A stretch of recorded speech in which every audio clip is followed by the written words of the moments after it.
kelompok pejuang Hamas menegaskan tidak akan ada pelepasan ratusan sandera Israel sebelum Benjamin Netanyahu, Perdana Menteri Israel, menghentikan agresi dan serangannya di jalur Gaza.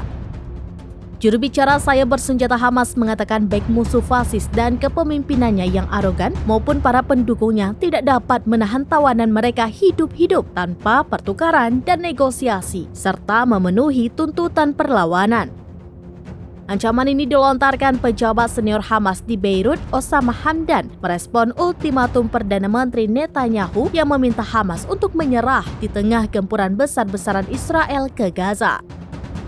Meski mendapat gertakan dari Israel, namun Hamas bersikukuh untuk terus membalaskan serangan Israel di Gaza sebagai bentuk perlawanan atas agresi yang dilakukan Israel hingga menewaskan 17.487 warga Palestina, sebagaimana dikutip dari France 24. Sebelum invasi memanas, mediator Qatar mengatakan Israel tengah mengamankan upaya gencatan senjata bersama Hamas untuk membebaskan 137 sandera Israel yang masih ditahan di Gaza. Namun ketika negosiasi hendak dilakukan, para senator Israel kembali melakukan konfrontasi dengan menolak tawaran gencatan senjata.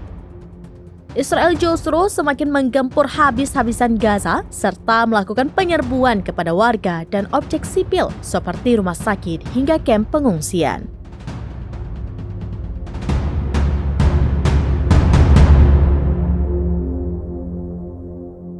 Download Tribun X sekarang, menghadirkan lokal menjadi Indonesia.